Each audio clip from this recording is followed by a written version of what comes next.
اسلام آباد نہ پہنچ سکیں، جو ہمارے راستے میں کنٹینر لگائے جائیں گے، جو ہم پر شیلنگ ہوگی، جو مار پیٹ ہوگی، پہلے ہی ہم اپنے بہت سے لوگ کھو بیٹھے ہیں، جو حکومت خانوں میں ہیں، جو تھانوں میں ہیں، تو غور کیجیے۔ ہم نے یہ بات پولیٹیکل کمیٹی کے سامنے رکھی، اس پہ غور جاری تھا۔ ہم سمجھتے تھے کہ اس کے باوجود ہمیں اپنا احتجاج جو ہے وہ ریکارڈ کرنا چاہیے، کہ ہمیں مختلف ایمبسیز سے، دوست ممالک کی ایمبسیز سے، وہ ممالک جنہوں نے یہاں شرکت کرنی تھی ایس سی او کے اجلاس میں، ان کی جانب سے درخواستیں وصول ہوئیں کہ آپ یہ احتجاج نہ کیجیے 15 کو۔ اب یہ وہ ممالک ہیں جن کے ساتھ ہمارا حکومت میں قریبی تعلق رہا ہے، ہم ان کو پاکستان کا خیر خواہ سمجھتے ہیں، آئندہ بھی ہم سمجھتے ہیں کہ اس ملک کی حقیقی حکومت عمران خان صاحب کے تحت پی ٹی آئی کی حکومت ہوگی۔ ہم نے ان لوگوں سے، ان ریاستوں سے آئندہ بھی معاملہ رکھنا ہے۔ ان کی درخواست کو ہم بیک جنبش قلم مسترد نہیں کر سکتے تھے، یہ بھی ایک واقعہ تھا جس کو ہم نے سامنے رکھا۔ اسی طرح ہمارے جو اس وقت آئین کی بقا میں جو ہماری جد و جہد ہے، اس میں جو ہمارے حلیف ہیں مولانا فضل الرحمان اس میں سر فہرست ہیں، ان کا کردار جو ہمارے سامنے آیا ہے، جو انہوں نے ثابت قدمی دکھائی ہے، یہ میں سمجھتا ہوں انشاءاللہ قائم رہے گی اور پاکستان کی تاریخ میں سنہرے حروف میں لکھی جائے گی۔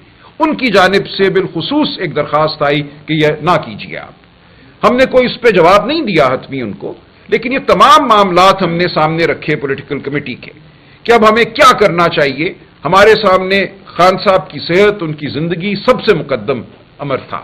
ہم سمجھتے تھے کہ یہ کہہ دینا کہ ان سے ملاقات نہیں کرائی جائے گی، معالج کو نہیں ملایا جائے گا، یہ غلط رویہ تھا، اس کے خلاف احتجاج ہمارا حق تھا۔ 14 تاریخ کے دوران مجھ سے اور دیگر ہماری لیڈرشپ کے افراد سے رابطے ہوئے حکومت کی جانب سے، اور یہ کہا گیا کہ آپ ڈاکٹر عاصم یوسف کو بلوا لیجئے، ہم دیکھ لیں گے، انشاءاللہ ان کی ملاقات ہو جائے گی، جو خان صاحب کے اعتماد کے ڈاکٹر ہیں۔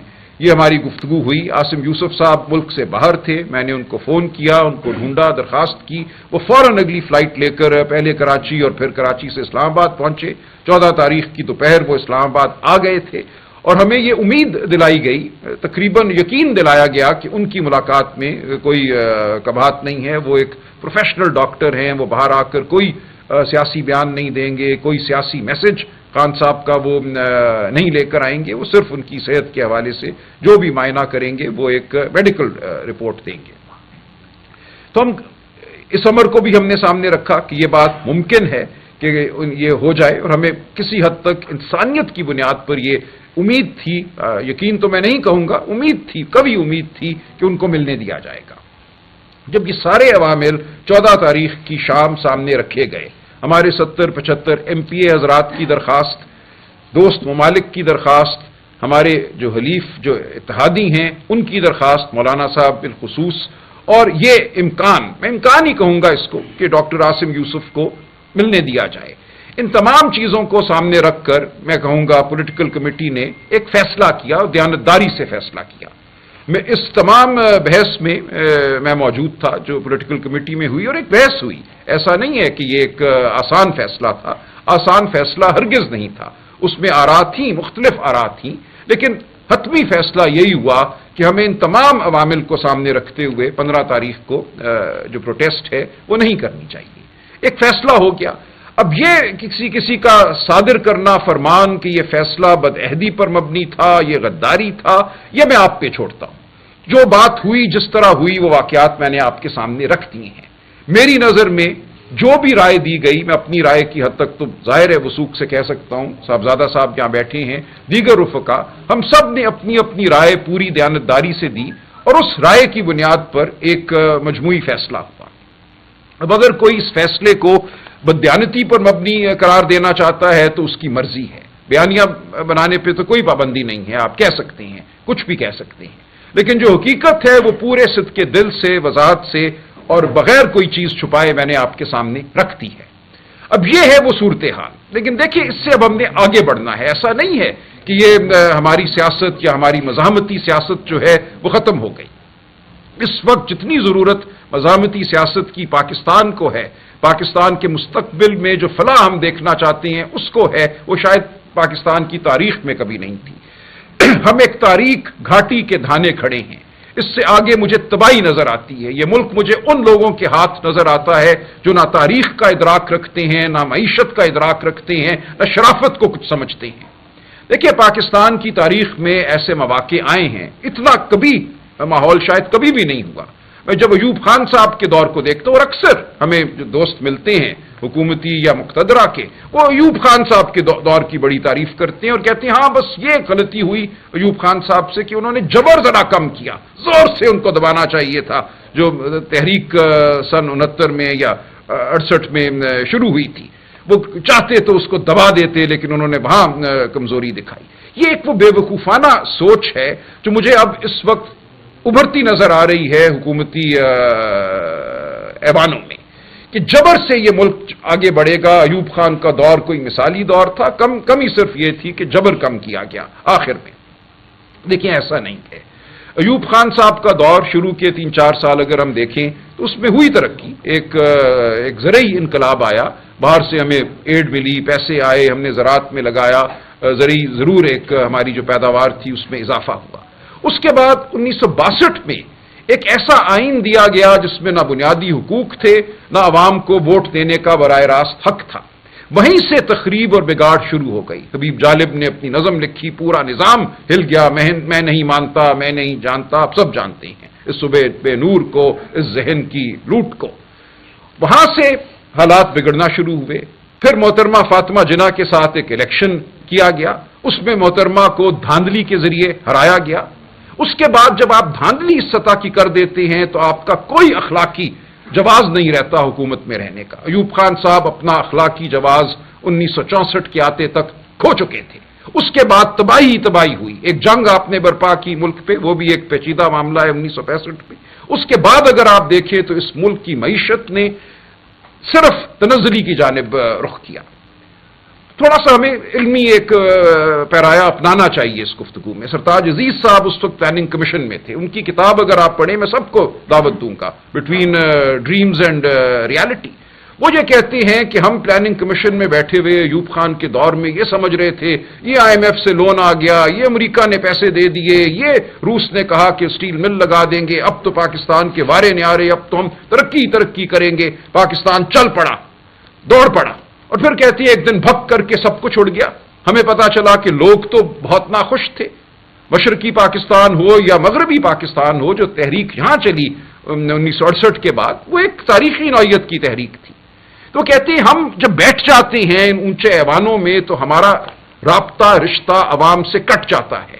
وہاں بیٹھ کر کسی جرنیل کے سامنے کلابے ملانا، یہ بتانا کہ اب ہم بہت اچھا آپ کی ہدایت کے مطابق چل رہے ہیں، اب پاکستان فلاح کی جانب گامزن ہوا، بس آپ کی جناب ضرورت تھی، آپ کی لیڈرشپ مل گئی، اب تو ہمیں اور کچھ نہیں چاہیے، پاکستان ترقی کرے گا۔ یہ کھیل ہم بہت دفعہ کھیل چکے ہیں، آج پھر ہم وہی کھیل کھیل رہے ہیں۔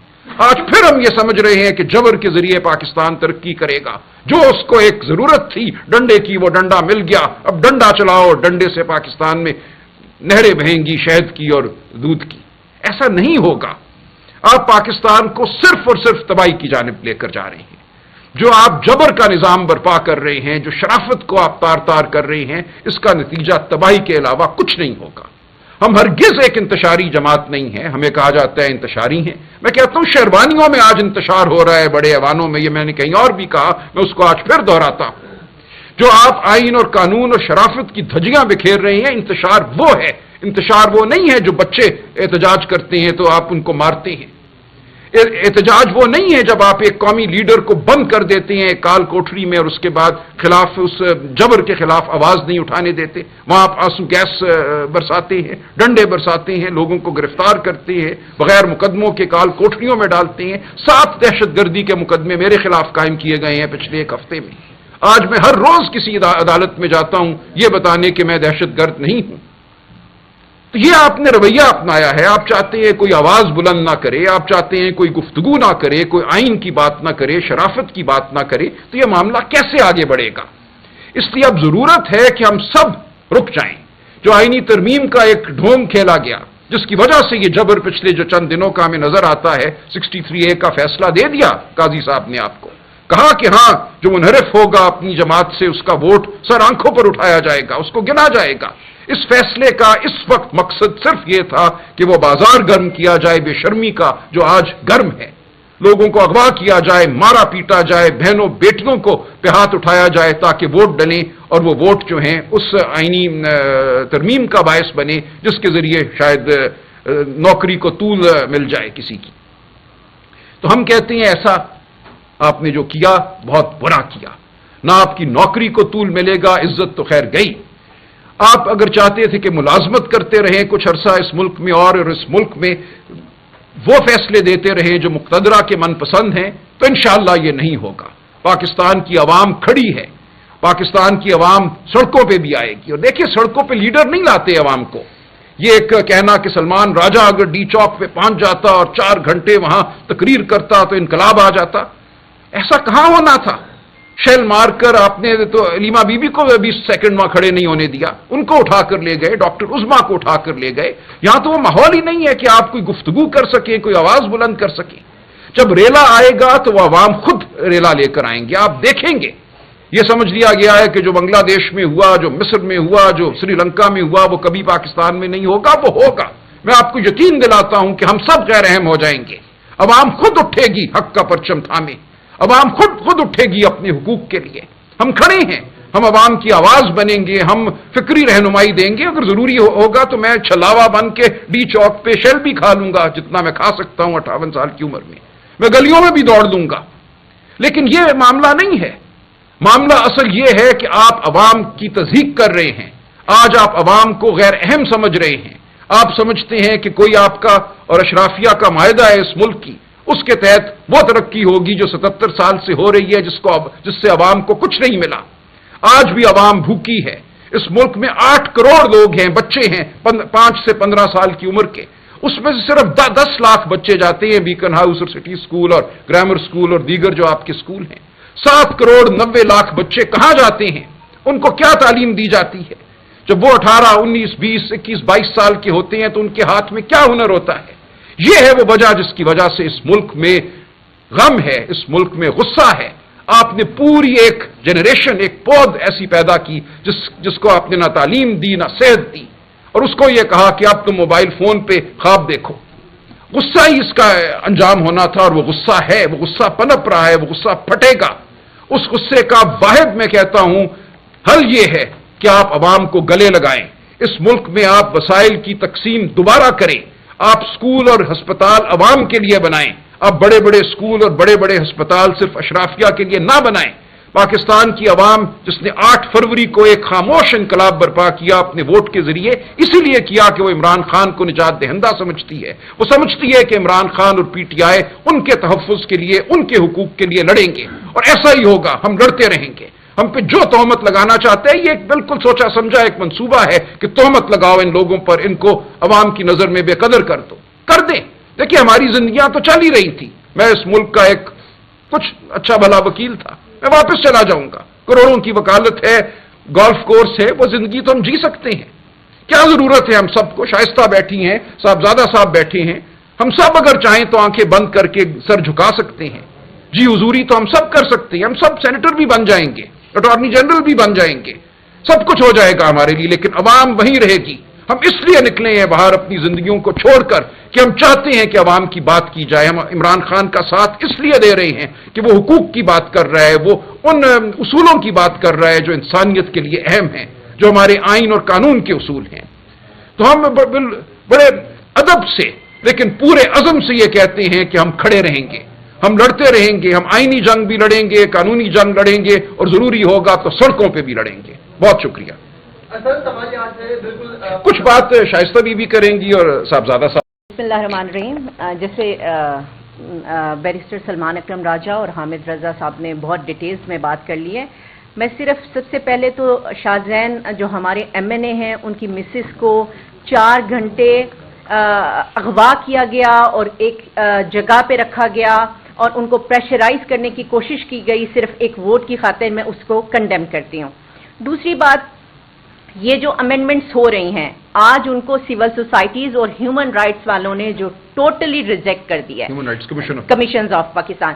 دیکھیے آپ میں ایک اور بات ساتھ میں کہنا چاہوں گی کہ آپ یہ کہتے ہیں کہ پاکستان تحریک انصاف کے لوگ جو ہیں وہ سڑکوں پہ نکلتے ہیں، تو کیا آج پنڈی میں، پنجاب میں، تمام پورے پنجاب کے اضلاع میں جہاں جہاں پنجاب سکولز اور کالجز ہیں، کیا وہ پاکستان تحریک انصاف کے لوگ ہیں یا وہ طالب علم ہیں، وہ اسٹوڈنٹس ہیں، وہ اس ملک کا مستقبل ہیں؟ آج آپ کی پنجاب کی سی ایم صاحبہ جو کہ خود ایک عورت ہیں، اور مجھے یاد ہے کہ وہ ہمیں